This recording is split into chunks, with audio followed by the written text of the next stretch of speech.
Hello, I am the Suburban Monk. I hope you have your pencils ready because this is Paper and Dice. Dungeons and Dragons. Most people think of tabletop gaming. This is what they're thinking of. What they may not know is that there are various worlds we can play this system in called campaign settings.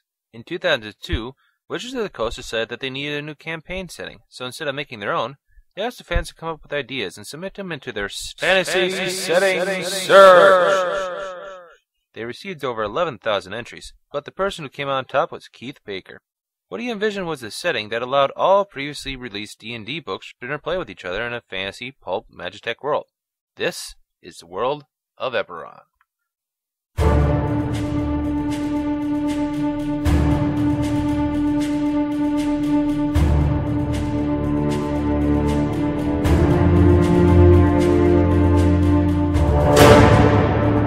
First off, this is not your dad's D&D. Eberron is a darker tone world than most settings. Not that dark. I mean, everything is closer to being neutral than evil or good, and the world just came off war that lasted 100 years across the main continent. That ended because of the magical equivalent of Hiroshima or Chernobyl. Except instead of only taking out a city, this eliminated a whole nation. And there are at least a half a dozen different organizations that are out to rule the world. Like alien bears from another dimension invade your dreams, Cthulhu's pretty boy cousins, formerly oppressed sentient golem out for revenge against humanity, and the shady organizations of undead worshippers. Okay, maybe it is that dark. Anyway, the next thing you may notice about the universe is the heavy use of magic to give the world sort of a steampunk feel. There are skyscrapers, a railroad that covers most of the main continent, and airplanes. Are we sure this is still Dungeons and Dragons and not Harry Potter or something? Wait, was that train running on lightning?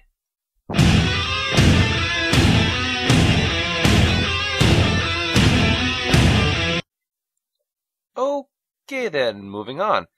Most of this is made possible by two new classes made for this setting. The Artificer and its non-player character counterpart, the Mage Knight. Basically, the purpose of the classes is to make magical items with less wear and tear on the actual maker of the items. Thus, low-level magic is plentiful. Now, this may seem a little lame as a regular class, but consider this. They can pull literally any spell out of their ass at any time, use any magical item they can find, aren't as squishy as other casters, get to wear armor, and get to create these as backup. Think MacGyver with magic. My wand says badass motherfucker on the side. Speaking of which, I should probably touch on the new game mechanic for Eberron. Action points. Basically, at each level you get a set amount of these to burn. What are they for? Making you look like a complete and utter badass. Not sure if you dodged that fireball? Burn an action point. Do you really want to hit that motherfucker that's been screwing you the whole adventure, but not sure if you hit? Burn an action point.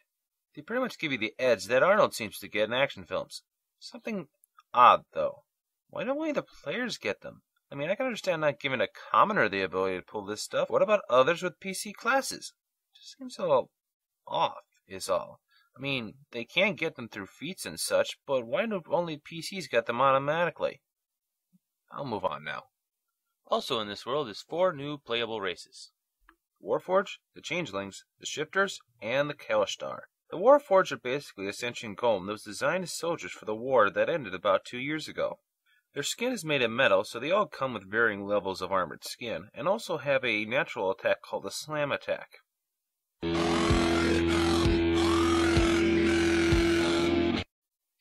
They were created during the middle of the 100-Year War. Now, 2 years after its end, they're trying to find their place in the world. And what does humanity do with ex-soldiers who only know battle and are walking reminders of the war? Why, persecute and alienate them! Obviously! And of course, because of this scorn, some of the Warforged have flocked to a megalomaniacal leader. Yeah, that dude. His name is the Lord of Blades. For obvious reasons. Maybe all that hardware's for making coleslaw. And he blames all humanity for what the Warforged are going through, and is trying to eliminate all humans. Sorry, so many robots hate humanity scenes hit my head at once that they crashed. Well, which one do I use?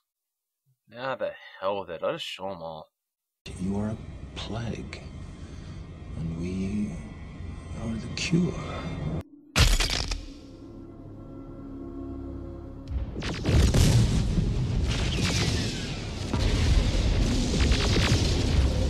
Hey, sexy mama. Want to kill all humans? Okay, not everyone hates Warforged, but they do get the short end of the stick from the general public. Most are trying to change the way they are seen, so don't be afraid to play one. Well, moving on from those with flesh of steel to those with flesh of clay come the Changelings. They are the descendants of crossbreeding between humans and doppelgangers. Like their forefathers, they can change their appearance to blend in with the locals. There are not any real communities for changelings, and given their manual nature, there is really no right or wrong way to play one. Of course, because of their changing ability, they do tend to gravitate to less than reputable endeavors. This, of course, does not endear them to the rest of Eberron, or themselves for that matter. I mean, just imagine that your girlfriend had been lying to you about who she was and actually looked like this, and could change into anyone. Actually, that's kinda hot. Anyway, speaking of hot, for all you furry fans out there, we have the shifters. Is it just me, or are you noticing a pattern of the setting making monster races into playable characters? Anyway, they are the results of those with lycanthropy breeding. Wait, that makes no sense. It's not like this is one race breeding with another. It's someone with an infectious disease breeding. How the hell does that result in a half-breed? By any stretch of the imagination! You're either infected, cured, or healthy. This would have started to hurt my head. Well, anyway, their genealogy aside, the shifters are a pretty fun race to play. They start out with a minor version of their ancestors shifting and have a variety of abilities when you start out play, like claws, fangs, superior ability to smell, and quick movements. Hey, wait a tick. This all seems kinda familiar. I mean, so far we have suits of armor walking around, half human, half animals, people changing their forms on a whim, and people who in essence are performing magic with math. Wait a minute. People are performing magic with math, walking suits of armor, people changing their form on a whim, and half human, half animals. Holy crap! This is Full Metal Alchemist! Get to the point! Right. Moving on. Kalashar. Remember those alien invaders I talked about before? Well, these are their good-intentioned brothers that are trying to stop them. Both sets of aliens possess humans in order to affect the physical world, one to enslave the rest of humanity and to the other to prevent it. The evil version, called the Inspired, simply take over the host and ride around in it, whereas the Kalashar share the body in more permanent melding sense. Just a sec. God damn it! Next thing you're going to tell me is that there's a Stargate in this universe. Wow, Keith. Way to mix a mash of popular existing stories and universes in a setting that actually has it all and pretty much makes sense. Wow, you're like every crossover writer's dream. Okay, let's see. Anime, popular live-action TV series. What's next? What the hell is that? Is that a halfling riding on a velociraptor? What, are we down to combining crap? I mean, seriously. A setting where dinosaurs are somewhat major component you can actually ride one, not seem like a power gamer? Wait, am I for this or against this? Ah, hell, who am I kidding? This is fucking badass and I know it. Anyway, back to the Kalashar. Remember when I said that this realm can use every supplement that Wizards released? Well, that includes psychic powers. Now, given it is not absolutely necessary, it does feel odd playing them without it. But that's just me. Alright. So what is my final verdict? Well, this is a setting that's borrowed from so many different medias, and yet it keeps in a cohesive story that I actually have a lot of fun in the setting. Would not recommend it for new players or anything, but if you have a couple games under your belt, you might want to try out Eberron.